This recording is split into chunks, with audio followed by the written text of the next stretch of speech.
Bismillahirrahmanirrahim. Nawaitu ta'alluma wa ta'lim wa tadhakkura wa tadhkir wa nafa'a wal intifa' wal ifada wal istifada wad du'a ilal huda wad da'wa 'alal khair wal hathu 'ala tamassuk bi kitabillahi wa sunnati rasulih sallallahu alaihi wasallam wala haula wala quwwata illa billahil aliyyil azim.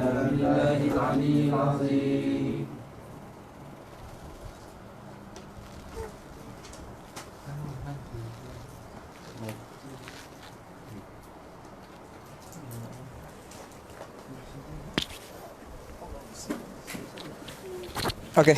Qala al-musannif rahimahullahu ta'ala wa nafa'ana bihi wa bi'ulumihi fid dharain amin Allahumma amin. Apabila engkau sudah faham makna puasa. Apa dia makna puasa, Mazlan? Dari segi bahasa menahan diri. Dari segi istilah? Dari segi istilah menahan diri daripada makan dan minum bermula mana? Bermula terbitnya matahari sehingga terbenamnya. Daripada apa yang kau faham? Setelah kau belajar semalam tentang puasa, apa makna puasa? Puasa ini bukan setakat pada menahan diri daripada lapar dan minum, tapi juga menahan daripada anggota yang tujuh. Aywa, okey. Jadi maknanya sudah faham makna puasa. Kita nak mau makna puasa menahan, kita nak mau makna puasa terbit daripada matahari sampai tengah. Kita nak mau itu. Kita mau makna puasa adalah menahan semua perkara anggota badan daripada melaksanakan kemaksiatan kepada Allah. Itu makna puasa. Apabila engkau sudah faham makna puasa ini, maka perbanyakkanlah olehmu daripadanya. Perbanyakkan apa tu? Maknanya perbanyakkanlah olehmu, maknanya banyakkanlah puasa sunat. Okey? Banyakkanlah puasa sunat di dalam kehidupanmu.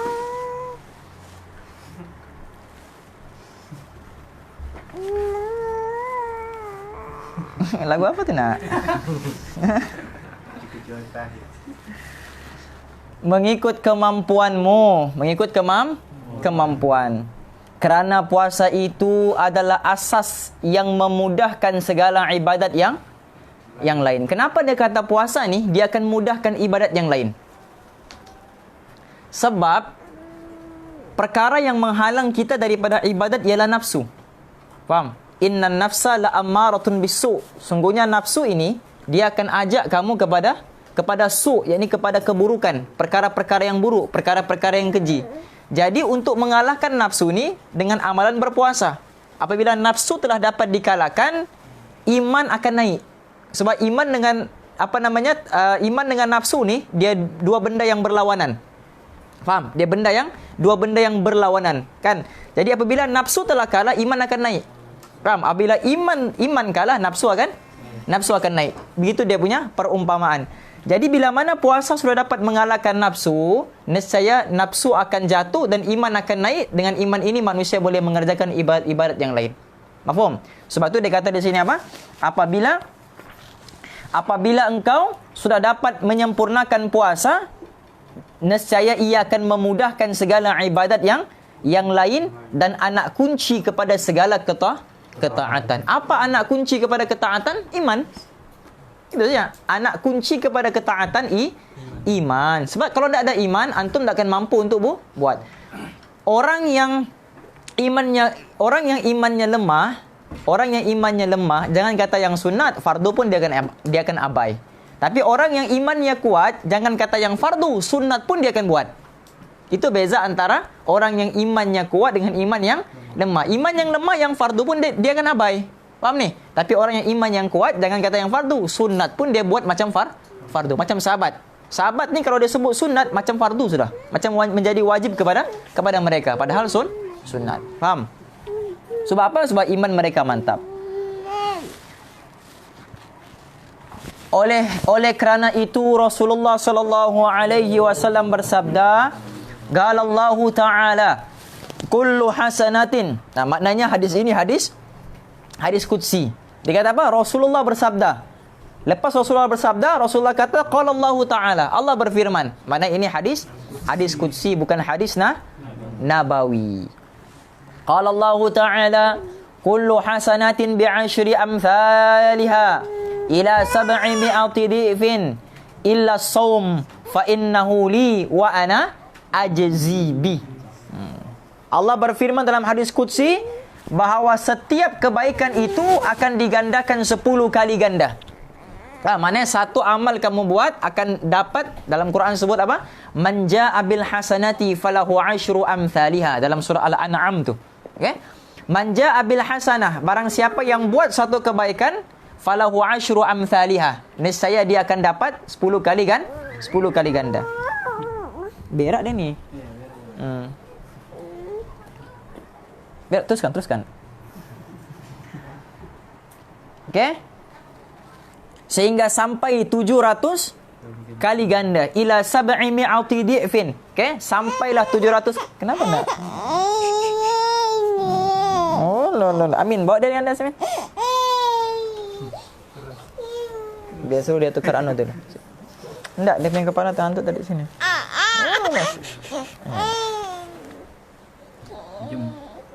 Tukar pampasnya bilang ya. Okey.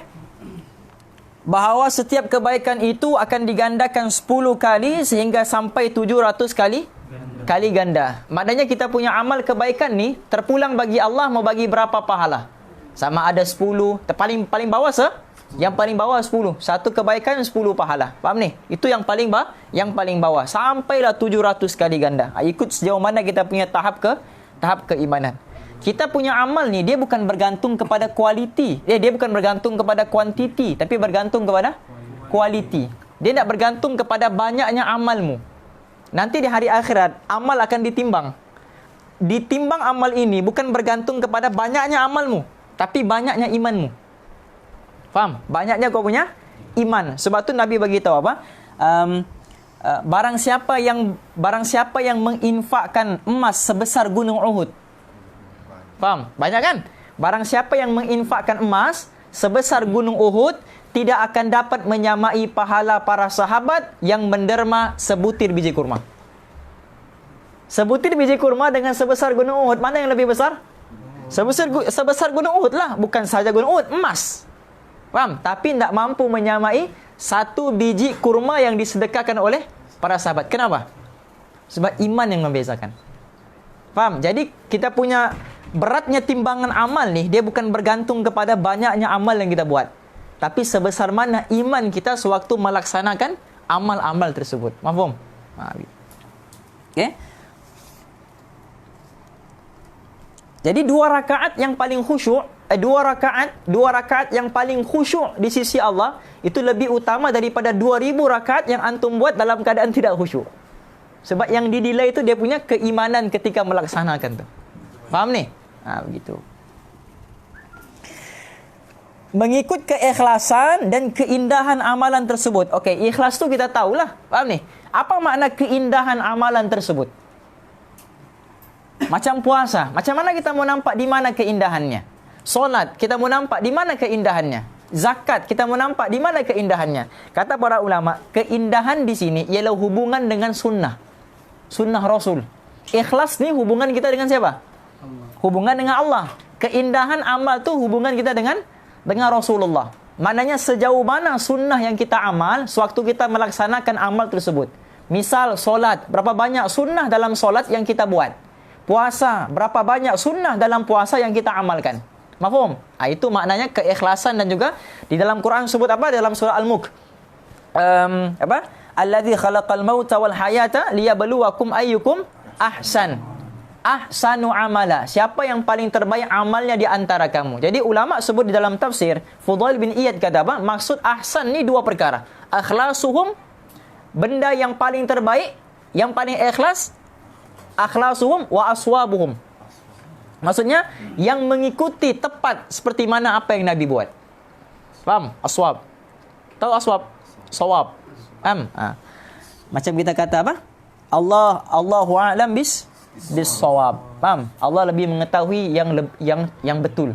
Jadi dia punya amalan ni mana yang lebih ikhlas dan mana yang paling betul menepati apa yang Nabi SAW laksanakan. Faham ni? Itu makna keindahan di situ. Jadi bergantung kepada keikhlasan dan keindahan.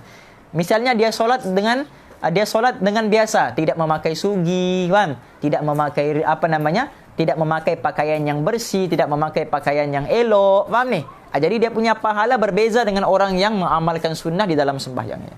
Okey? Kecuali puasa. Jadi Allah kata apa? Semua amalan itu Allah akan bagi pahala daripada 10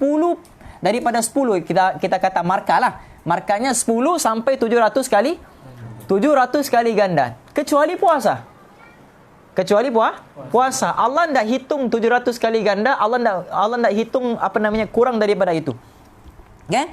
Akulah yang akan langsung membalasnya dengan balasan yang sangat banyak yang tidak terbilang. Maknanya pahala puasa ni lebih daripada 700 kali ganda.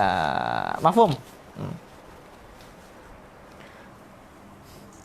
Bahkan di dalam hadis yang lain, dalam hadis ini sebut apa? Wa ana ajzibi kan? Dalam hadis yang lain, wa ana ujzabi.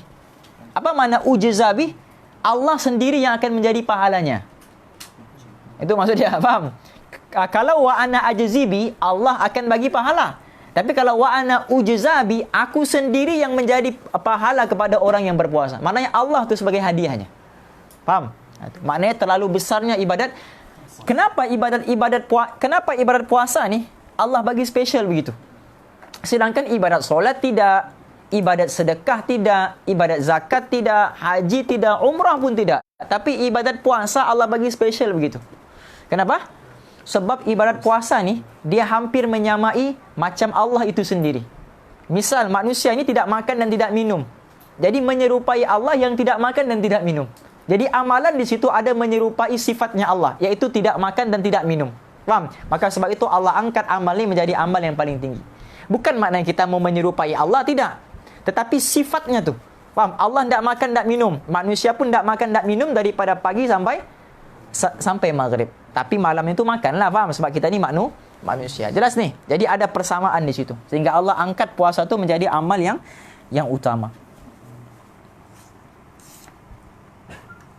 Dan lagi sabda Rasul sallallahu alaihi wasallam, wallazi nafsi biyadihi la khalufu famin saimi atyabu indallahi min rihil miski yaqulullahu azza wa jalla innama yadharu syahwatahu wa ta'amahu wa syarabahu min ajli fasawmu li wa ana ajzi bihi.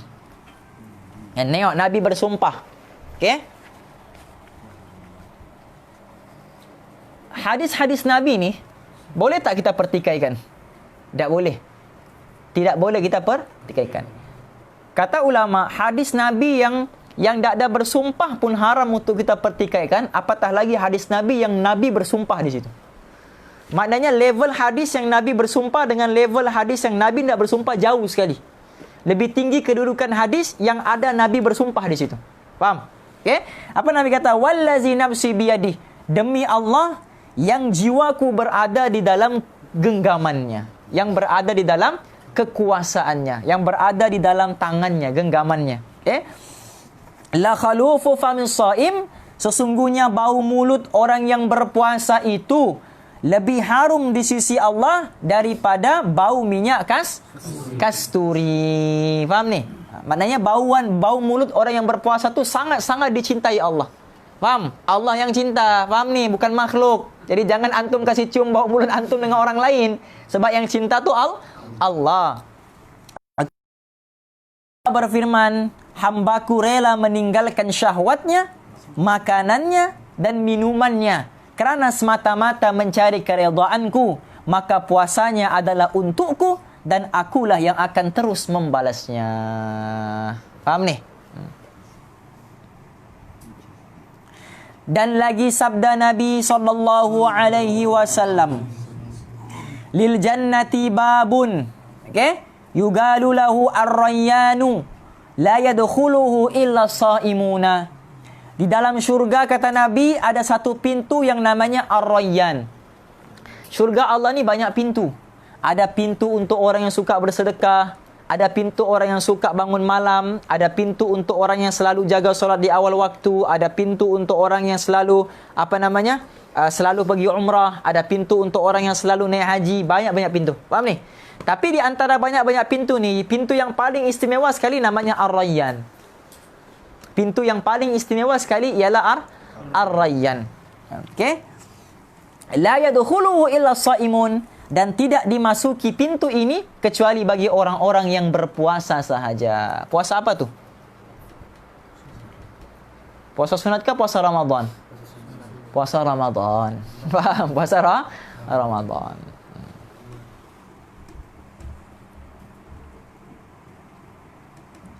Jadi, kalau yang fardu pun Allah sudah bagi kemuliaan begini, apatah lagi kalau ditambah dengan perkara yang yang sunat, lebih-lebih lagi lah Allah kan? Allah akan tambah. Faham ni? Maka cukuplah bagimu hai apa tu? Hai talib ke hai talab? Kenapa talib? Isim apa ni? Talib. Isim apa? Talib, isim pak. Isim apa? Bukan fa'il, fa'il. Isim fa'il. Paham? Palau betul. Fa'il, paham? Isim fa'il. Fa'il, paham? Sebenarnya mau sebut talib pun boleh, mau sebut talab pun boleh. Paham? Kalau talib ni pelajar, kalau talab apa? Orang yang berkeinginan, orang yang menuntut, orang yang mencari. Mencari apa? Mencari ilmu lah. Paham? Daripada itulah perkataan talib jadi daripada perkataan talabah, yang berkeinginan, yang mahu, yang mencari. Faham? Jadi kenapa dipanggil talib? Pencari ilmu, penuntut ilmu. Okey? Kita panggil murid. Kan? Murid tu bahasa Arab juga sebenarnya. Faham? Kalau bahasa Melayu pelajar.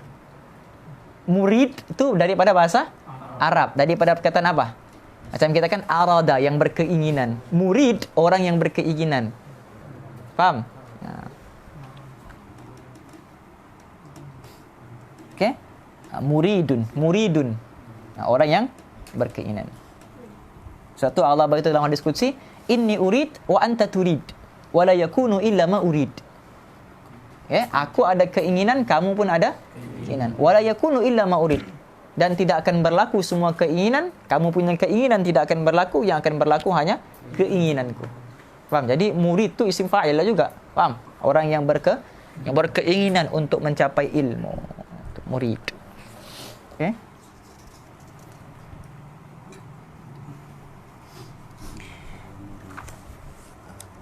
Maka cukuplah bagimu hai talib. Sampai di sini huraian bermacam-macam jenis ketaatan. Okey, daripada bangun tidur, faham ni, adab masuk tandas, adab bersuci, mandi, wudu, apa semua, sampailah dia terangkan adab-adab melaksanakan ketaatan yang terakhir sekali puasa. Okey. Sampai di sini, cukup sudah. Okey, sampai di sini saja. Itu lagu Dupang. Faham? Huraian bermacam-macam jenis ketaatan. Antum pun semangat juga mendengar. Yang merupakan panduan bagi permulaan engkau menjalani akan jalan hidayah. Maknanya ini permulaan. Maknanya kalau antum tak buat apa yang dicakap ni, jangan klaim diri itu sudah mendapat hidayah. Maknanya belum lagi. Faham ni? Jadi kalau antum belum buat apa yang dia suruh, maknanya jangan klaim diri itu sudah mendapat hidayah. Belum lagi sebenarnya. Belum bermula pun lagi. Kalau antum sudah buat semua, baru dibilang bermula jalan hidayat. Baru bermula. Faham ni? Jangan buat muka-muka maksiat situ, Rofi. Dan apabila engkau berhajat kepada keterangan tentang cara mengeluarkan zakat, faham? Bukan cara mengeluarkan zakar. Itu antum pun tahu. Cara mengeluarkan zakat. Dan mengerjakan haji, atau engkau berhajat kepada keterangan yang lebih luas lagi berkenaan dengan sembahyang, puasa, dan lain-lainnya, maka hendaklah engkau rujuk kepada apa yang telah kami sebutkan di dalam kitab Ihya Ulumuddin. Kitab Ihya Ulumuddin ini karangan siapa? Siapa yang karang? Berapa orang yang karang? Berapa orang yang karang? Satu. Tapi kenapa Imam Ghazali kata kami sebutkan di dalam kitab kami Ihya Ulumuddin? Bukan, dia yang karang. Sebab apa? Sebab dia tawadhu. Dia kata apa? Dia tidak akan mampu buat kita yang besar tanpa iringan doa daripada orang semua, daripada semua orang. Jadi kami yang dia maksudkan tu bukan setakat dia, tapi iringan-iringan doa daripada orang lain, taufik hidayatnya Allah masuk sekali di situ kami. Faham? Macam Allah sebutlah perkataan kami. Faham? Inna nahnu nazzalna dzikra wa inna lahu lahafizun. Sesungguhnya kamilah yang menurunkan Al-Quran, kamilah yang akan menjaganya. Allah ada berapa? Tapi kenapa Allah sebut kami? Kerajaannya yang sangat besar. Faham nih? Kalau dalam bahasa Inggris sebut nombor ni ada dua. Maksud nombor ni ada dua. Okay? Satu disebut sebagai plural of number dari segi bilangan. Satu lagi plural of royalty or respect. Penggunaan nombor yang digunakan untuk respect, kehormatan, kebesaran kerajaan. Jadi bila Allah sebut kami, bukan merujuk kepada zatnya, tapi merujuk kepada besarnya pemerintahan kerajaannya. Faham? Itu maksud. Okey, di dalam kitab Ihya Ulumuddin. Jadi antum belilah kitab Ihya Ulumuddin. Faham ni? Cari di situ penerangan tentang zakat, haji dan sebagainya. Okey. Kenapa dia tidak sebut bab zakat dalam kitab ni? Kenapa dia tidak sebut bab haji di dalam kitab ni? Imran. Kenapa Imran? Dia nak sebut bab haji, dia nak sebut bab zakat. Yang dia sebut bab solat, bab puasa. Siapa boleh jawab? Kenapa?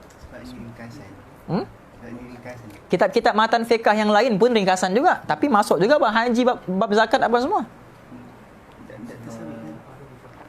Apa ni? Solat dan puasa ni dia hubungan dengan Allah. Okey. Zakat dan haji ni tidak, haji pun hubungan dengan Allah juga. Sebab solat dan puasa ni tak ada orang yang boleh terlepas daripada tanggungjawabnya. Semua kena buat. Faham? Tapi zakat dan haji tidak semua orang buat. Zakat ni hanya orang-orang tertentu saja yang mengeluarkan zakat. Misal dia kaya, dia kena keluarkan zakat. Orang miskin tak wajib keluarkan zakat. Tapi bab solat, bab puasa ni semua orang buat. Miskinkah dia, kayakah dia, semua akan buat. Faham? Sebab tu dia sebut di sini puasa dan solat saja, zakat dan haji tidak. Mafhum?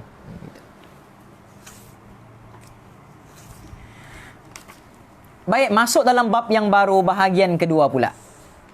Okey, bahagian pertama sudah selesai, iaitu cara-cara melaksanakan ketaatan, dan yang kedua cara-cara pula meninggalkan maksiat.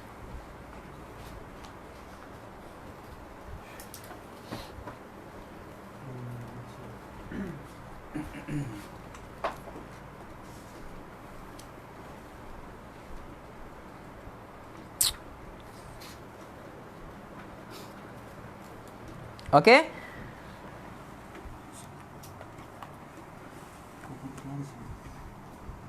Ketahuilah hai talib, bahawasanya agama itu terdiri daripada dua bahagian. Okey? Bila sebut ad-din, cara untuk mengamalkan kehidupan, tak akan lari daripada dua perkara ni. Yang pertama, meninggalkan maksiat. Yang kedua, mengerjakan taat. Lawan bagi taat, maksiat. Lawan bagi maksiat, taat. Faham? Ketaatan dan kemaksiatan. Meninggalkan maksiat. Baik, apa hukum meninggalkan maksiat? Wajib. Wajib. Faham ni? Meninggalkan maksiat adalah lebih barah. Lebih berat bani kan? Lebih parah dan lebih berat daripada mengerjakan taat. Melaksanakan 1 juta kebaikan lebih mudah daripada meninggalkan 1 kemaksiatan. Faham? Sebab dia berlawanan dengan nafsu. Semua benda yang berlawan dengan nafsu ni, dia akan dapat pahala. Semua perkara yang bertentangan dengan nafsu akan mendapat pahala. Jelas ni? Jadi kalau antum buat 1 juta kebaikan, tapi masih belum dapat meninggalkan 1 maksiat, itu masih level orang biasa, orang awamin. Faham? Belum lagi dipanggil abid, orang yang beribadah. Jelas nih. Jadi lebih baik tidak ada kebaikan dibuat dibanding dibandingkan dengan orang yang selalu buat kebaikan dengan orang yang selalu tinggalkan maksiat. Lebih utama orang yang selalu tinggalkan maksiat daripada orang yang mengerjakan kebaikan. Paham? Sebab tidak semua orang yang buat kebaikan boleh tinggalkan maksiat. Paham? Ha? Berapa ramai orang yang pergi sembahyang tapi mencuri selipar juga. Kan? Ya kan? Nah, begitu. Jadi, berapa ramai orang yang buat baik, berapa ramai orang yang puasa. Puasa kan buat baik. Berapa ramai orang yang puasa tapi masih tidak mampu halang mulut mereka daripada mengumpat juga. Jadi, buat kebaikan belum tentu dapat menghalang kemaksiatan. Jadi, benda yang lebih berat dalam dunia ni apa? Meninggalkan maksiat. Daripada mengerjakan taat, kerana mengerjakan taat senang dibuat oleh setiap orang. Faham ni? Tetapi meninggalkan syahwat. Okey? Syahwat tu apa? Syahwat ni sebenarnya bukan maksiat. Syahwat ni nafsu. Tapi dia terjemah sebagai maksiat. Sebab memang nafsu ni memang tujuannya ke arah maksiat. Hanya dapat dilaksanakan oleh orang-orang siddiqin. Apa orang-orang yang siddiqin? Orang-orang yang jujur dalam hubungannya dengan Allah. Dia tidak tipu-tipu. Faham? Dia jujur. Faham ni? Maksudnya apa? Depan orang dia baik, belakang orang pun dia baik. Depan Allah pun dia baik. Kita hari ni depan orang malaikat. Depan orang malaikat, depan Allah jadi dajjal. Bermusuh dengan Allah. Depan orang bermusuh dengan syaitan. Belakang orang kawan baik dengan syaitan. Faham ni? Itu manusia. Okey? Jadi orang yang berkawan baik dengan syaitan ni dia tidak boleh digelar sebagai orang-orang yang siddiqin. Orang-orang yang siddiqin. Padahal orang-orang siddiqin ni ini ialah orang-orang yang akan bersama-sama dengan Nabi dalam syurga nanti. Siddiqin wasyuhada wasalihin. Itulah orang yang akan bersama-sama dengan Nabi nanti. Faham ni? Okey. Jadi siddiqin ni maknanya jujur di dalam pengakuannya kepada Allah. Jujur di dalam janji yang dia telah sebutkan di hadapan Allah 5 kali sehari. Inna salati wa nusuki wa mahyaya wa mamati lillahi rabbil alamin. Dia jujur dengan pengakuannya. Okey? Oleh kerana itu Rasulullah sallallahu alaihi wasallam bersabda, "Al-muhajiru man hajara as-su'a wal mujahidu man jahada hawahu." Artinya apa? Orang yang berhijrah itu ialah orang yang berhijrah meninggalkan perkara yang jahat, dan orang yang berjihad itu ialah orang yang berjihad memerangi hawa nafsunya. Okey? Al-muhajir dan juga wal mujahid. Dalam riwayat yang lain sebut al-muhajiruna man hajara ma nahallahu anhu. Orang yang berhijrah itu ialah man hajara ma nahallahu anhu, yang meninggalkan semua perkara yang Allah larang. Faham? Itu makna orang yang berhijrah, dipanggil muhajir. Okey? Fasal yang pertama. Bahagian kedua fasal yang pertama. Cara meninggalkan maksiat yang zahir, iaitu maksiat anggota badan. Sebab maksiat ni ada dua. Satu maksiat zahir, satu maksiat batin. Faham? Maksiat zahir ni yang apa yang kita keluarkan lah, apa yang kita ucap, apa yang kita nampak, apa yang kita dengar, apa yang kita pegang, apa yang kita langkah, itu maksiat zahir. Tapi maksiat batin ni adalah maksiat hati, yang tak nampak, yang tak dinampak. Faham?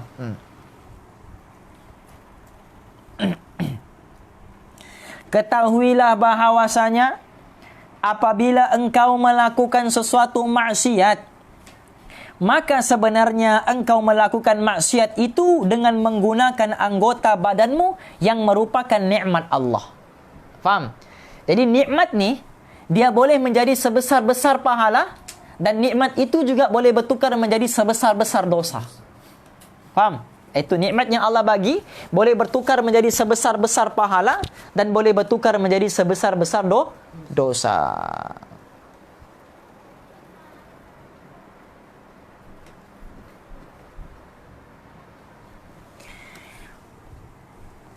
Yang dianugerahkannya kepadamu menggunakan amanat yang diberikan kepadamu. Jadi setiap anggota badan kita ni ada amanah. Ada tanggung jawabnya yang perlu ditunaikan. Mata ada amanahnya. Amanahnya Allah pesan jangan tengok benda yang tidak baik. Jangan tengok benda yang haram. Telinga pun ada amanah. Mulut pun ada amanah.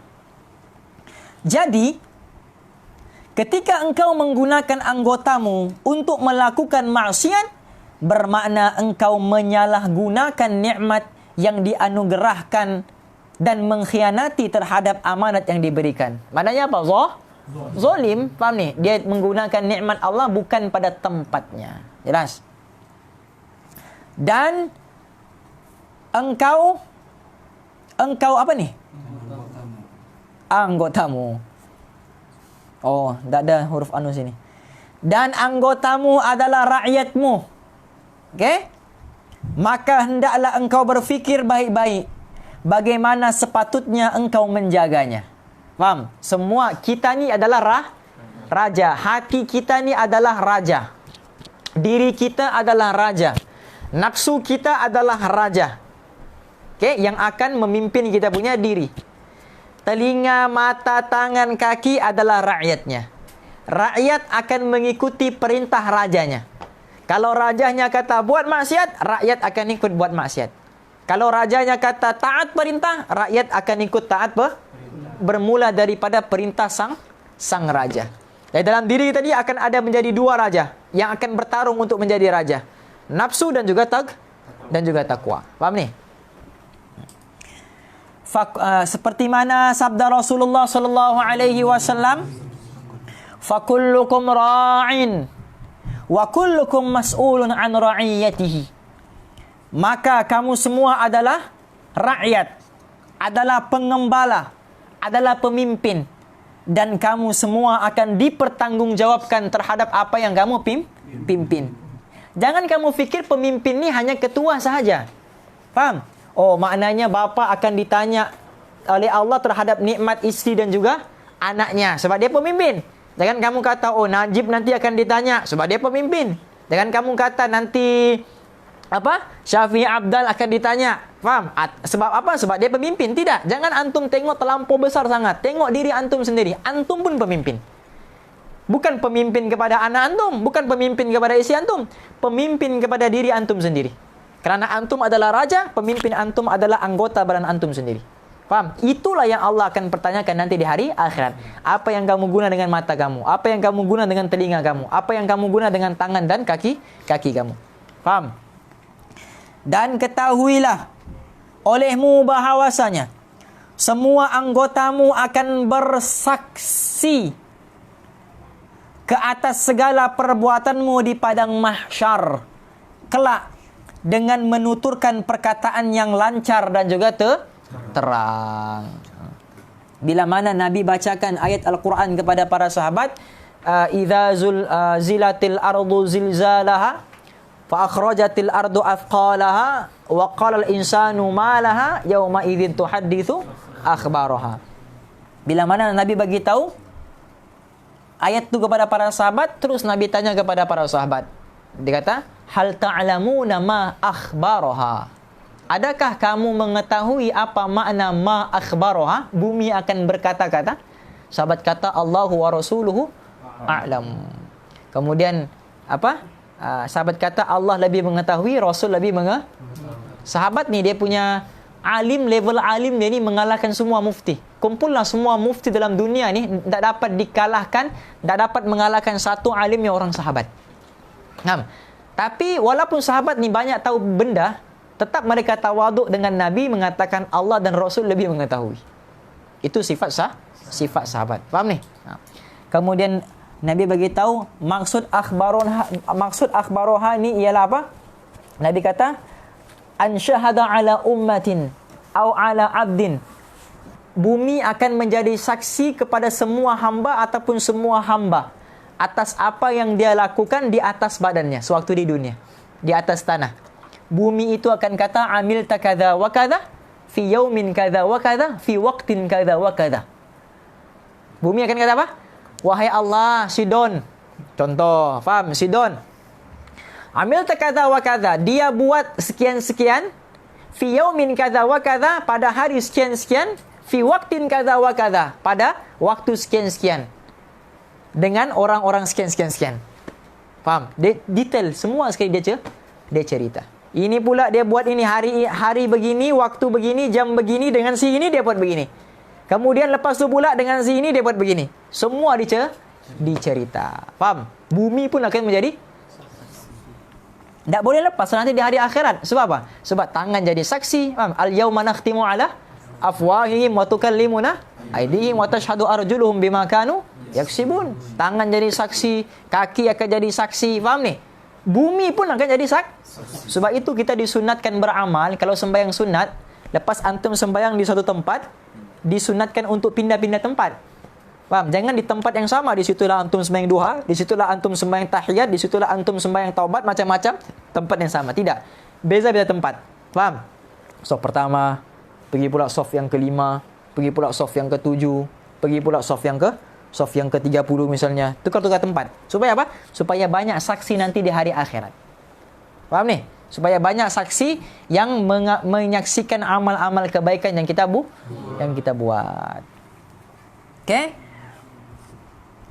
Anggotamu akan mendedahkan segala rahsiamu di hadapan perhimpunan agung di padang Nah, ini bukan perhimpunan UMNO. Faham? Ini perhimpunan agung. Faham? Di padang mahsyar. Dalam hal ini Allah Ta'ala berfirman, yauma tashhadu alaihim alsinatuhum wa aydihim wa arjuluhum bima kanu ya'malun. Maksudnya pada hari itu, yakni pada hari kiamat, akan bersaksilah, akan bersyahadahlah, akan mengakulah ke atas kamu segala lidah kamu. Ya, lidah kamu menjadi saksi. Kemudian tanganmu menjadi saksi. Dan kakimu menjadi saksi terhadap segala sesuatu yang telah kamu kerjakan di dunia dahulu. Semua akan menjadi saksi. Faham? Jadi dalam kitab Penawar Bagi Hati bagi tahu, kalau kamu mau kalau kamu tidak mau ditahu maksiat yang kamu buat, senang saja. Dalam Penawar Bagi Hati bagi tahu.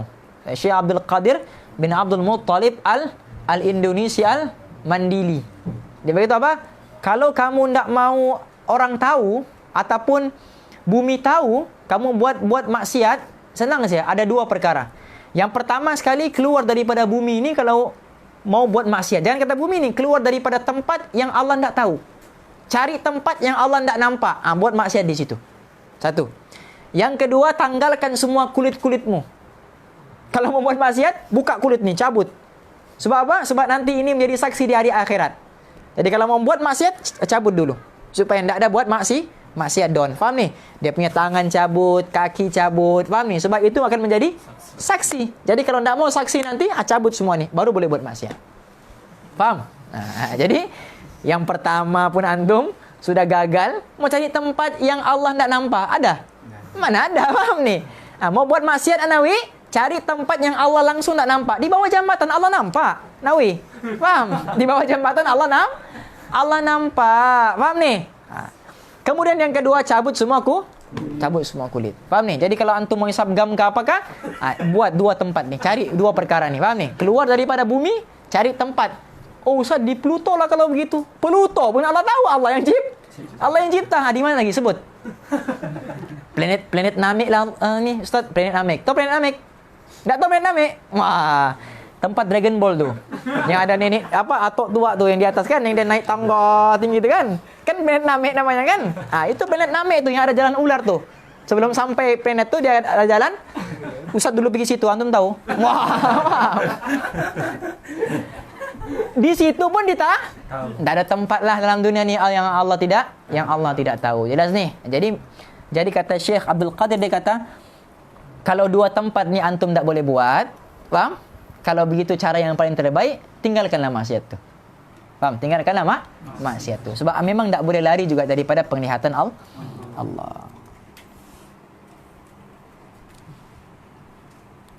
Kenapa? Kenapa Allah perlu bukti-bukti ni? Kan Allah Maha Kuasa. Allah Maha Tahu, kan? Bumi tak bercakap pun Allah tahu. Faham? Kita punya kaki tangan tak bersaksi pun Allah tahu. Allah Maha Besar. Faham? Allah tahu apa yang kita buat. Sebab nanti di hari akhirat ada orang yang protes apa yang Allah cakap. Dia kata, kamu pergi cari ilmu untuk apa? Untuk mendapat keredaanmu, wahai Allah. Faham ni? Allah kata, kadzabta, kamu berdusta. Tidak ya Allah. Saya datang memang untuk mencari mencari keredaanmu. Jadi Allah letakkan saksi-saksi ni. Bumi akan datang. Supaya apa? Supaya lebih kuat keyakinan kita bahawa memang kita bersalah. Faham? Supaya memang kuat bahawa kita bersalah.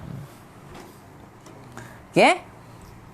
Maka jagalah baik-baik seluruh anggotamu, khususnya anggotamu yang 7 itu. Okey? Kerana nanti dia sebutkan juga apa 7 itu. Kerana pintu neraka itu 7 pula pintunya. Faham? Okey? Dan telah ditentukan setiap pintu itu untuk dimasuki oleh kumpulan yang telah melakukan perbuatan maksiat dengan salah satu di antara 7 anggota badan. Ini pintu yang pertama untuk orang yang matanya tidak dijaga. Pintu yang kedua untuk orang yang mulutnya tidak dijaga. Pintu yang ketiga untuk tangannya yang tidak dijaga. Jadi kalau antum semua anggota badan antum ni buat maksiat, sudah selesai di sini lagi. Faham? Sudah selesai di sini lagi. Sampai habis. Tidak lama, sekejap cek tu. Satu hari saja. Satu hari yang pun sama dengan apa? 80,000 tahun akhirat. Faham? Satu saat di sana, satu saat di akhirat sama dengan 45 hari dunia. Satu saat. Faham? Ada Quran sebut tu apa? Saya lupa sudah. Di dalam surah Al-Baqarah dia punya ayat tu. Okey, jadi satu saat di sana 45 hari. Jadi kalau Allah kata kendak lama 60 saat saja 1 minit. Faham? Antum teraplah. Faham? Memang lama juga. Dan dia punya luas neraka tu sangat kata Sayyidina Abu Hurairah, dia kata apa? Kunna ma'a Rasulillah sallallahu alaihi wasallam id sami'a wajibah. Dia kata ketika kami duduk bersama-sama dengan Nabi, lepak-lepak dengan Nabi, id sami'a wajibah, kami dengar satu bunyi yang sangat kuat. Seolah-olah ada satu benda yang menghempap bumi. Macam kita lah kalau pergi tempat bangunan-bangunan kan? Bangunan-bangunan yang belum siap, tiba-tiba ada konkrit jatuh. Kuat kan bunyinya? Jadi sahabat dengar benda yang besar dia punya bunyi macam mercun, mengalahkan mercun lah, sangat besar. Tiba-tiba bila dengar benda tu, Nabi kata kepada para sahabat, hal ta'lamuna hadza, kamu tahukah benda ni? Sahabat kata Allahu wa rasuluhu. Itu saja jawapan sahabat tu, tak ada lain. Kalau Nabi tanya memang itulah jawapan dia. Allahu wa rasuluhu a'lamu. Allah lebih mengetahui, Rasul lebih mengetahui. Nabi kata, hadza hajarun rumiya bihi fin nari منذ 70 kharifan wa huwa yahwi fin naril an hatta intaha ila qa'riha wa sami'tum wajibataha. Nabi kata benda yang kamu dengar ni sebenarnya adalah batu kerikil yang mana Allah telah lemparkan batu kerikil ni 70,000 tahun yang lalu. 70,000 tahun yang lalu Allah ambil batu kerikil ni, Allah lepaskan daripada tingkat atas api neraka. Lepas 70,000 tahun yang lalu, bunyi yang kamu dengar tu, itulah bunyi jatuhan dia di dalam api neraka. Maknanya lepas berapa? Lepas 70,000 tahun yang lalu, baru batu tu selesai jatuh sampai ke dasarnya api neraka. Mana besarnya api? Nanti di hari akhirat ada orang yang dibuang daripada atas, tingkat atas sampai ke, dan dia jatuh tu bukan jatuh yang biasa-biasa tu. Setiap jatuh dia ada tumbukan-tumbukan ataupun kait-kait, pengait-pengait yang akan merobek dia punya badan. Jadi bukannya jatuh, faham? Antum boleh lugai-lugai lagi, faham? Tak ada. Dia setiap saat antum jatuh memang akan ditarik. Kalau begitu senanglah orang masuk neraka kan? Lama kan 70,000 tahun. Oh, relax lah dia terbang. Wah. Faham ni? Senanglah dia. Tidak, sebab setiap saat tu akan dicari, akan dirobek, akan dikait dan sebagainya. Faham ni? Barulah sampai ke bawah. Shalom. Jadi kalau mau tahu try lah masuk. Faham? Try masuk baru antum tahu. Faham Kevin? Sebab tengok muka-mukamu ni macam mana je ni.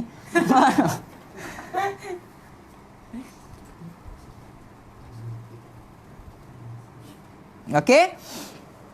Maka jagalah mana saya ni? Dan pintu neraka itu 7 pula. dan telah ditentukan setiap pintu itu untuk dimasuki oleh kumpulan yang telah melakukan perbuatan maksiat dengan salah satu di antara 7 anggota badan, yaitu mata. Okay, ingat 7 ni: mata, telinga, lidah, perut, kemaluan, 2 tangan dan 2 kaki. Itulah 7 anggota tu yang selalu disebutkan oleh ulama. Wallahu a'lam. Jadi besok kita sambung apa 7 anggota tu bermula daripada mata. Sambung kitab Ta'limul Muta'allim fi Tarikh Ta'allum. Qala al-musannif rahimahullahu ta'ala wa nafa'na bihi wa bi'ulumihi fid darain amin. Allahumma amin.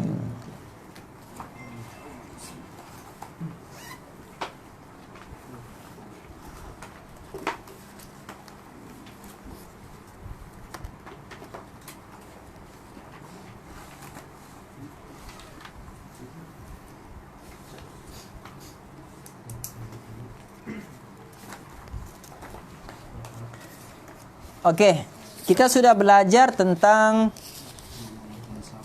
hari apa yang bagus untuk dimulakan sebagai pembelajaran. Hari apa Nawi? Rabu. Kenapa hari Rabu? Lebih sempurna. Kenapa dia lebih sempurna? Hari diciptakan cahaya. Itu ilat dia. Okey, masuk. Qala al-musannif rahimahullahu ta'ala wa nafa'na bihi wa bi'ulumihi fid darain amin. Allahumma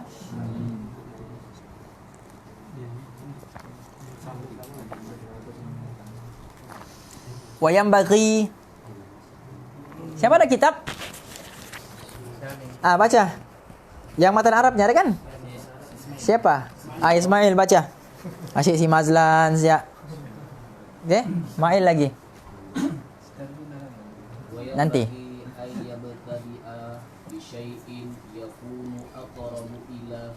Aqraba ila fahmihi. Okay. Jadi kita boleh dengar macam-macam intonasi suara. Yang hari itu yang bagi ayam. Sekarang lain lagi suara dia.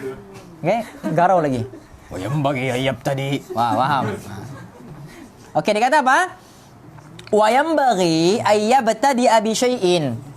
Sebaiknya pelajar-pelajar itu dia mulakan pelajarannya yagunu agraba ila fahmihi. Mulakan pelajaran yang dia mudah untuk faham terlebih dahulu. Faham? Daripada abstrak kepada konkret. Daripada benda yang apa? Yang kecil kepada benda yang ialah macam antum belajar matematik kan? Daripada nombor kecil bagi nombor bulat, daripada benda yang mudah kepada benda yang susah. Jadi jangan terus antum bernafsu untuk terus belajar kitab-kitab besar. Belajar dulu kitab-kitab yang kecil. Okey? Yang mudah untuk difahami dulu. Insyaallah. Wa kana Syekhul Imamul Ustaz Syarafuddin al-Zuhaili rahimahullah ta'ala.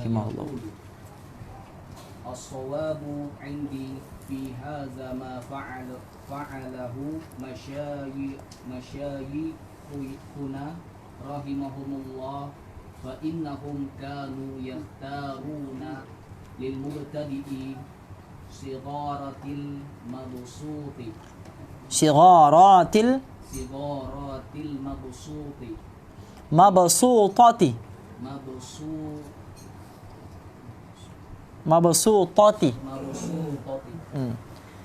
Li'annahu aqrabu ilal fahmi wad-dhabti wa ab'adu minal malalati wa aktsaru wuqu'an bainan nas. Okey. Wa kana Syekhu al-Imam al-Ustaz Syarafuddin al-Uqaili rahimahullah. Dikata apa? Guru kami yang bernama Syekhul Islam Syarafuddin al-Uqaili rahimahullah. Dikata apa? As-sawabu 'indi, menurut saya, fi hadza ma fa'alahu masyayikhuna rahimahullah. Menurut saya, yang paling betul di dalam belajar ini seperti apa yang para guru kami lakukan. Okay? Cara belajar yang paling betul adalah seperti mana yang cara guru kami lakukan. Apa dia kata? Fa innahum, guru-guru kami, kanu yakhtaruna lil mubtadi'i sigharatil mabsuta li'annahu agrabu ila al-fahmi wad-dhabt.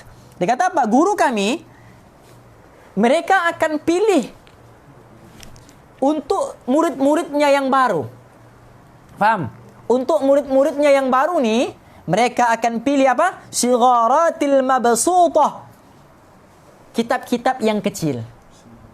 Faham? Kitab-kitab yang pendek kata matan lah. Faham ni matan. Kitab-kitab ulama ni yang pertama sekali dia ada matan. Matan tu apa? Matan tu ialah isi-isi penting terhadap ilmu yang dipelajari. Itu dipanggil matan.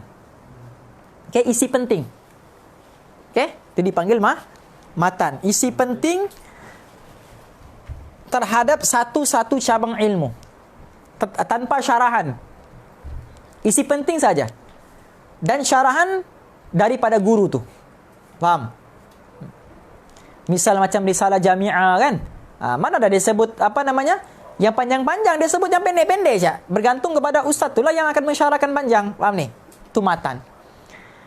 Yang kedua dipanggil syarah. Syarah kitab. Syarah tu apa? Syarah tu dari segi bahasa terang lah kan? Mensyarahkan, menerangkan. Faham? Syarah ni apa? Syarah ni maksudnya menerangkan dengan lebih dalam isi kandungan matan tadi. Bukan matan tadi. Isi kandungan matan tadi. Maksudnya apa? Begini, setiap kalimat, setiap huruf, setiap ayat dia terangkan, dia syarah. Faham? Itu dipanggil syarah. Misal bab solat, dia terangkan apa makna solat dari segi bahasa, dari segi istilah. Faham ni? Kemudian apa perkara-perkara syarat sah solat, terangkan satu dipanggil syarah. Yang ketiga dipanggil apa, Mas Lan? Hasyiyah.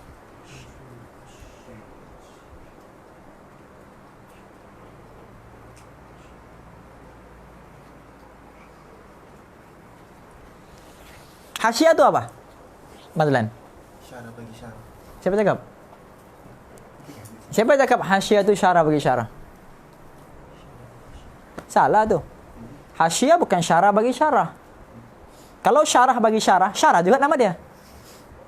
Faham? Macam kita kata apa?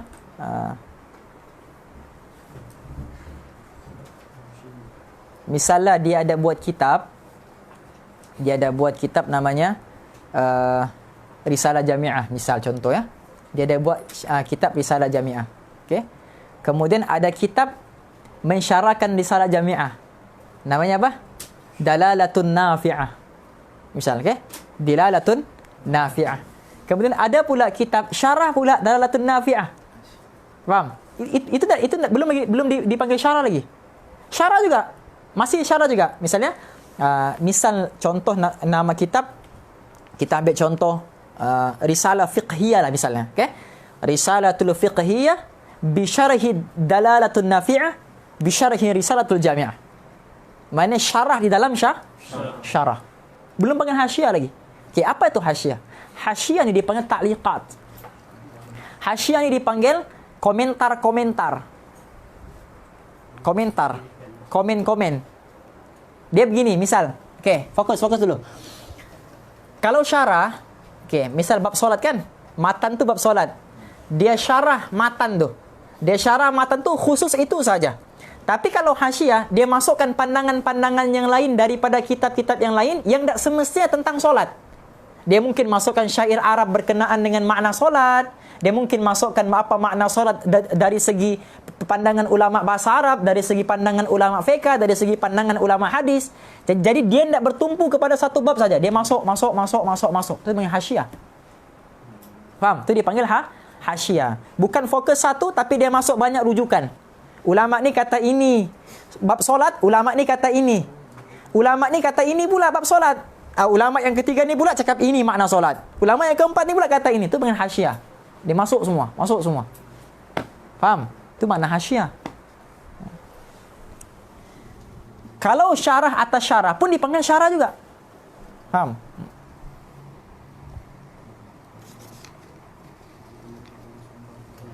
Jadi mana maksudnya himpunan komentar-komentar ulama lah kan? Bukan sekadar himpunan komentar, disebut sebagai komentar dan juga catatan-catatan ulama. Okey? Itu yang keberapa tuh? Yang keempat, tahqiq. Kitab tuh dia semak. Kitab ulama tuh dia semak, dia kaji, dia keluarkan dan dia tulis status. Ini sahih, ini disebut di dalam kitab ini rujukannya, yang ini pula rujukannya di sini, yang ini pula palsu, yang ini pula sahih. Dipanggil tahqiq namanya. Tahqiq.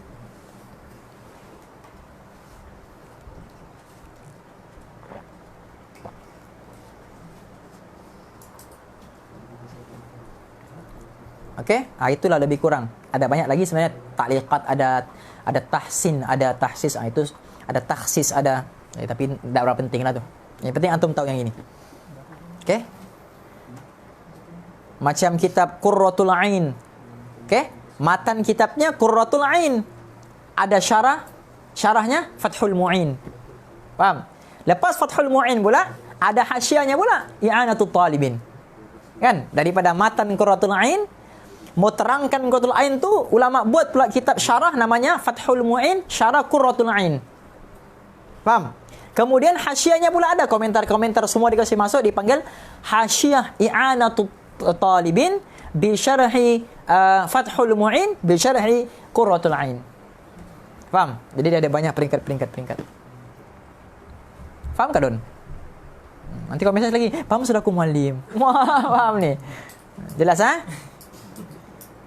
Jadi apa? Jadi dikata yang paling terbaik sekali belajar matan dulu. Kalau antum masuk universiti, tak ada matan dulu. Terus kitab besar tu.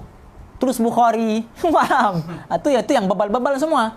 Jelas ni? Bukan tak semualah. Faham? Tidak takut nanti di-cut usahanya video ni. Kena hantam lagi oleh geng-geng universiti. Tak berapa ramai geng-geng universiti yang alim. Contoh. Faham? Jelas ya? Banyak juga ulama-ulama kita yang sudah belajar pondok, dia sambung belajar macam Habib Ali lah. Faham ni? Habib Ali pun keluar dari universiti juga. Faham? Dia Al-Azhar, kemudian pergi Yaman apa semua kan. Sekarang sambung master lagi, nanti mau ambil PhD lagi kan.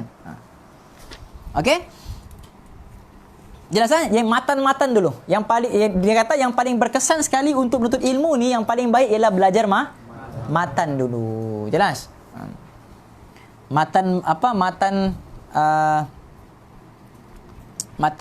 Ghayatu wat Taqrib. Dia kan matan Ghayatu wat Taqrib, matan Abi Syuja. Dia ada syarah dia. Apa syarah dia? Fathul Qarib. Kan? Fathul Qarib. Faham? Itu pun dia punya syarah. Jelas ni? Okey?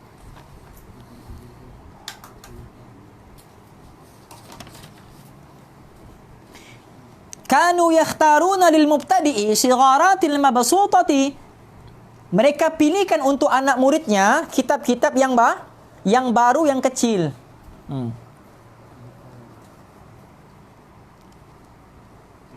Adakah kita, sepanjang antum belajar dengan Ustaz, adakah Ustaz buka kitab-kitab besar? Ya? Apa kitab yang paling besar lah konon yang antum pernah buka? Apa? Mana ada kan kau dengan muallim apa? Apa yang antum belajar? Yang pernah antum belajar? Kau dengan muallim apa? Risalah Jami'ah, Safinatun Najah, Matan Abi Syuja pernah kah?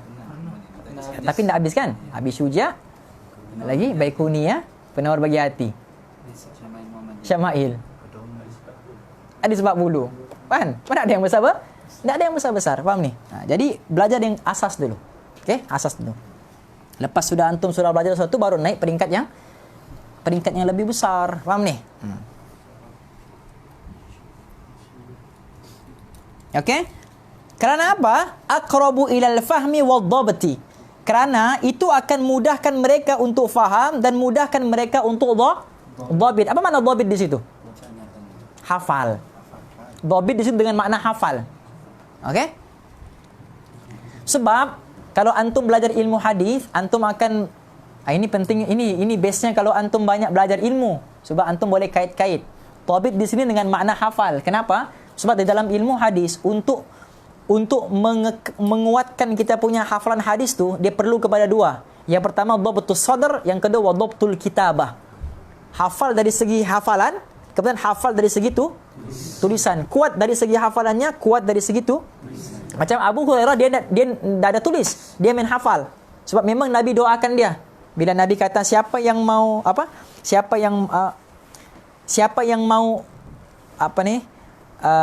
bentangkan kain untuk tempat Nabi duduk.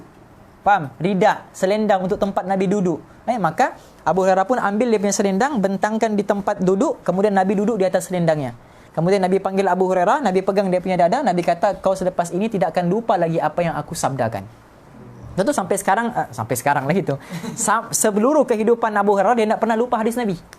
Sebab apa? Dhabtus sadar. Nabi doakan supaya dia dapat kekuatan ingatan yang hebat. Jadi dia tak ada kitab. Anak muridnya yang karang kitab. Faham? Anak muridnya yang karang semua hadis-hadis yang dia belajar daripada Abu Hurairah, anak muridnya karang. Dipanggillah as-sahifatus sahihah. Kemudian Abdullah bin Amr bin Al-As. Faham? Abdullah bin Amr bin Al-As, dia kuat bukan dari segi hafalan, tapi dari segi tu. Sebab tu Abu Hurairah puji dia. Dia kata apa? Dia kata, "Ma ra'aitu min ashabin Nabi sallallahu alaihi wasallam aktsaru haditsan minni illa Abdullah, fa innahu yaktub wa la aktub." Dia kata apa? Aku ndak lihat di dalam ramainya banyak-banyak sahabat Nabi ni, aku ndak pernah nampak sahabat yang lebih banyak hafal hadis daripada aku melainkan Abdullah. Kenapa? Fa innahu yaktub wa la aktub. Kerana dia tulis, aku ndak tulis. Jadi dia ada kitab yang dia tu hadis-hadis Nabi dia tulis. Dipanggil as-sahifatus shadiqah. Faham ni? Jadi kekuatan tu ada dua. Jadi kalau antum mau kuat ingatan, antum kena bantu dengan tulisan. Sebab apa? Sebab apa yang dihifaz ma hafidha farra wa ma kataba qarra. Semua yang benda yang dihafal tu akan hilang, tapi tulisan itu akan kekal. Faham? Aisyah kata? Okey?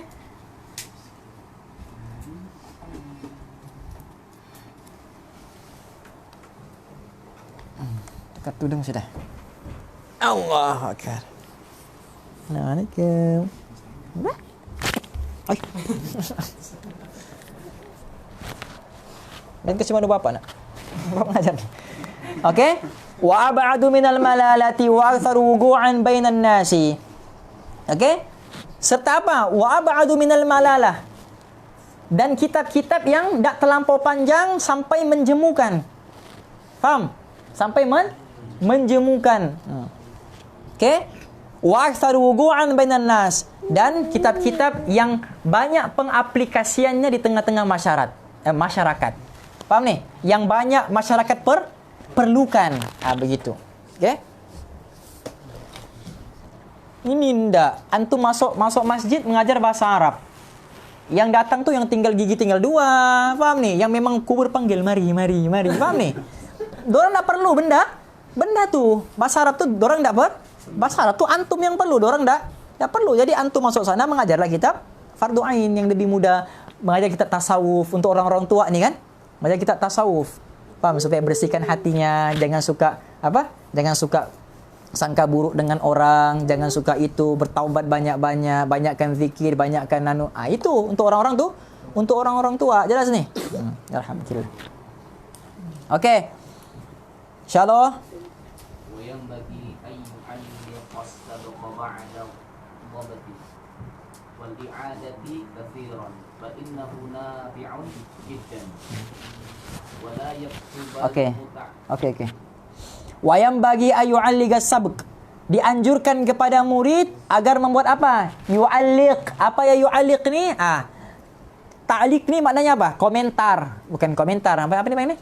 Catatan. Faham ni? Mulahazat.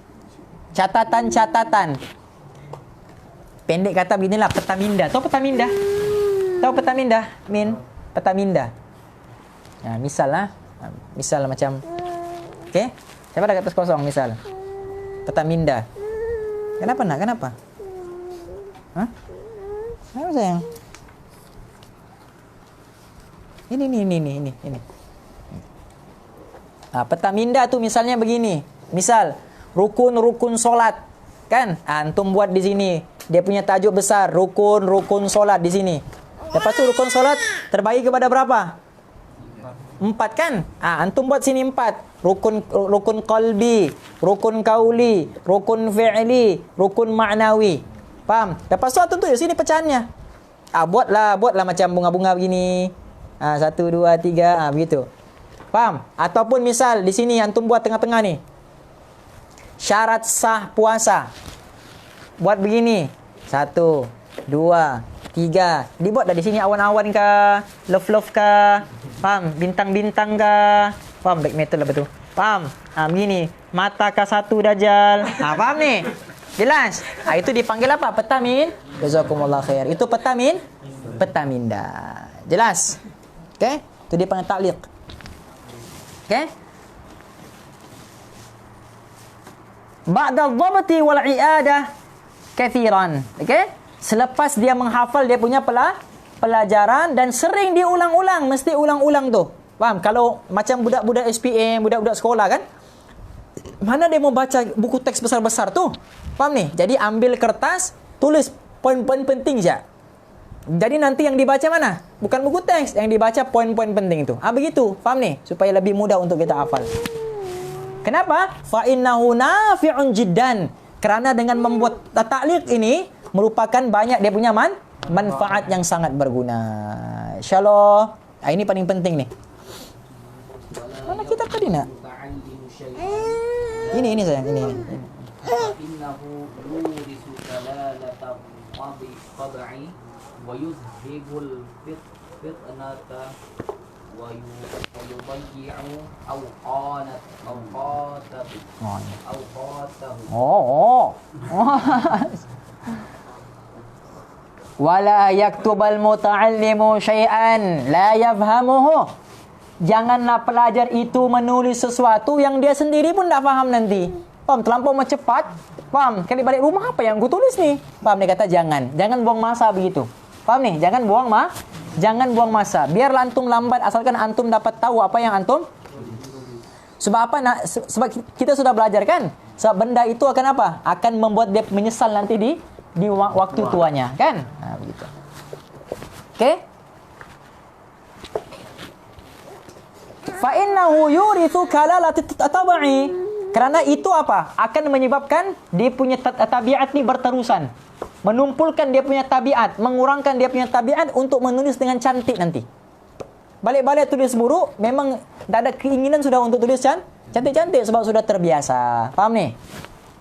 Wa yudhibul fitnata. Dan menghilangkan fitnata ni bukan fitnah ya. Fitnah ni maknanya fatana, bijaksananya. Okay, dia menghilangkan dia punya bijaksana. Faham? Wa yudayyu awqatihi, dan membuang-buang masa, salin-salin lepas tu tak faham. Faham ni? Insyaallah. Wa yanbaghi an yajtahida fil fahmi 'anil ustazi. Okey. Bitta'ammuli wa bittafakkuri wa kasrati tikrari. Wa innahu idza qalla as-sabqu wa kathura tikraru wa ta'ammulu yudriku wa yafhamu. Okey. Wa yanbaghi ay yajtahida fil fahmi. Digalakkan bagi pelajar-pelajar itu ay yajtahida, bersungguh-sungguh fil fahmi, bersungguh-sungguh di dalam memahami pelajarannya, anil ustadzi, daripada sang gurunya. Faham ni? Usaha untuk dia bertanya dengan gurunya. Bit ta'ammuli, dengan cara dia menghayati, mengkaji. Ini satu benda yang antum kena ingat. Apa cara yang paling terbaik untuk antum faham cepat apa yang guru antum sampaikan? Mau sebut sabdakan sudah. Faham macam Nabi pula. Apa yang guru antum sampaikan? Siapa di antara antum yang sebelum masuk kelas ni dia sudah baca apa yang akan diajarkan nanti? Coba, angkat tangan. Sudah baca? Separuh daripada apa yang akan diajarkan. Itu cara paling terbaik sebenarnya. Faham? Antum masuk kelas, sebelum antum masuk kelas, antum tengok dulu. Okey, hari ini kita mula pelajaran apa misalnya? Okey? Masih lagi ada puasa kan? Okey. Mungkin malam ni sudah masuk bab meninggalkan maksiat. Jadi dia baca sudah perkara meninggalkan maksiat. Sebelum Ustaz tu terangkan, dia sudah ada pengetahuan sedikit tentang apa yang Ustaz tu mau terangkan. Jadi, secara umumnya, sebelum dia masuk kelas, dia sudah ada 20% daripada ilmu yang akan diajarkan. Lepas 20%, Ustaz tu pula ajarkan, dia akan mendapat 50% daripada Ustaz tu, apa yang Ustaz tu ajarkan. Jadi berapa sudah? 80. 70. 30 lagi hasil daripada mudzakarah, ulang kaji dan juga sebagainya. Faham? Jadi kena baca dulu.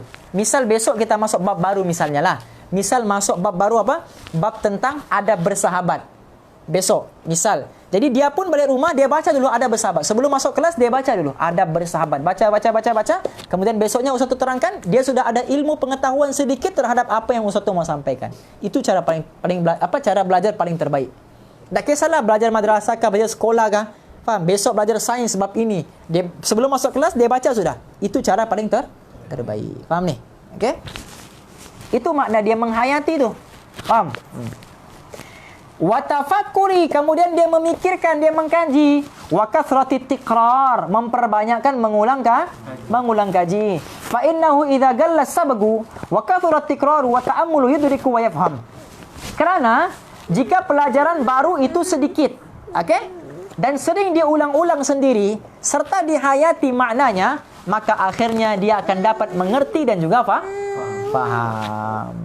Insyaallah. Qila hifzu harfaini khairun min sima'i wiqaraini wa fahmu harfaini khairun min hifzi sataraini. Okey, jadi ada kata-kata mutiara kata apa? Dia kata hifdhu harfaini khairun min sima'in wigraini. Dia kata apa? Menghafal dua huruf saja. Apa contoh dua huruf? A, B. Faham? Menghafal dua huruf tu dia kata lebih baik daripada mendengar tanpa hafal dua perenggan. Faham? Kamu dengar dua perenggan dengan orang yang hafal dua huruf. Lebih bagus orang yang hafal dua huruf tu daripada orang yang mendengar dua perenggan. Itu maksudnya. Faham? Wa fahmu harfaini, dan faham dua huruf khairum min hifdhi satraini, lebih bagus daripada hafal dua baris. Ingat ini untuk kitab, bukan untuk Al-Quran. Al-Quran ni faham dah faham, hafal dah hafal, memang kena hafal. Jadi hafal saja. Faham? Ini untuk kitab, bukan untuk Al-Quran. Okey? Jadi menghafal dua huruf ni lebih bagus daripada menghafal dua baris. Insyaallah. Wa idza tahawana fil fahmi wa lam yajtahid marratan aw marratain yahtadu dhalika fala yafhamul kalamal Yasira. Okey? Fayambagi Okey, wa idza tahawana fil fahmi, apabila murid itu mengabaikan, mengabaikan walam yastahid, dan tidak bersungguh-sungguh untuk memahami pelajarannya, marratan atau marratain, satu kali ataupun dua kali. Alah ustaz, tak apalah ustaz, kali ini je aku main-main. Faham? Kalau dia cakap begitu, dia ada sikap begitu satu kali ataupun dua kali saja, ya'tadu dzalika fala yafham kalamul yasira. Itu akan menjadi dia punya sikap sampai akhirnya. Faham? Okey? Dia akan menjadi kebiasaannya, dan akhirnya dia tidak akan mampu untuk memahami pelajaran walaupun pelajaran itu pendek ataupun kecil. Sebab apa? Sebab ada sikap yang tidak bagus terhadap ilmu. Jelas? Insyaallah. wa yang bagi alla yatahawana fil fahmi bal yajtahida wa yad'u wallaha wa yatadarra'a ilaihi fa innahu Itu masuk bab lain tak tu? Okey, insyaallah. wa yatadarra'a ilaihi fa innahu yujibu man da'ahu. Itu masuk bab doa tu. Itu masuk bab doa. Itu belum masuk. Itu bukan bab yang sama. Yang kita belajar sekarang ni bab tentang apa kualiti belajar tu. kualiti pelajaran, berapa banyak yang perlu dibuat. Faham? Yang Simail baca yang di bawah tu, itu bab doa. Untuk mendapatkan ilmu juga perlu berdoa. Jadi itu masuk bab-bab lain sudah. Okey? Fayam bagi alla yatahawana fil fahmi bal yajtahid. Oleh itu dianjurkan agar para pelajar tidak mengabaikan kefahaman ilmu. Bal yajtahid, tapi hendaklah dia berusaha bersungguh-sungguh untuk memahami ilmu tersebut. Okey? Shalom. ويدعو الله ويتضرع إليه فإنه يجيب من دعاه ولا يخيب من رجاه. Okey. Wa yad'ullaha wa yatadarra'a ilaih. Hendaklah pelajar itu apa? Yad'ullah, sentiasa berdoa kepada Allah, wa yatadarra'a ilaih, dan bertadarru'. Apa makna bertadarru'? Merendah-rendah sepenuhnya kepada Allah. Sebab Allah yang bagi ilmu, bila-bila masa Allah boleh tarik balik ilmu antum tu. Jelas ni? Kerana apa? Fa innahu yujibu man da'ahu. Kerana Allah akan sentiasa mengabulkan doa yang dipanjatkan kepadanya, wala yukhayyibu man rajahu, dan Allah sesekali tidak akan mengecewakan orang yang berdoa kepadanya. Faham ni? Wallahu a'lam. Bismillahirrahmanirrahim. نويت التعلم والتعليم والتذكر والتذكير والنفع والانتفاع والإفادة والاستفادة والدعاء إلى الهدى والدعوة على الخير والحث على التمسك بكتاب الله وسنة رسوله صلى الله عليه وسلم ولا حول ولا قوة إلا بالله العلي العظيم. Hafal sudah kau doa tu? Doa yang akhir tu. Doa mimpi Nabi. Yang selalu Muallim sebut. Hafal sudah? Coba baca. Allahumma rzuqna ru'yatan. Amin. Amin. Khususan fi hadhihi laila fi manami. Ya Allah, berikan kami kekuatan untuk kurniakanlah kami untuk melihat wajah baginda Nabi Muhammad sallallahu alaihi wasallam pada malam hari ini, khususnya pada malam hari ini ya. Di dunia dan di akhirat, khususnya pada malam ini dalam mimpi kami. Rabbana atina fid dunya hasanah wa qina adzabannar wa sallallahu ala sayyidina Muhammad wa ala alihi wa sahbihi wa sallam. Subhana rabbika rabbil izzati amma yasifun wa salamun alal mursalin walhamdulillahi rabbil alamin. Amin Allahumma amin. Hada wa billahi taufik. Assalamualaikum warahmatullahi wabarakatuh.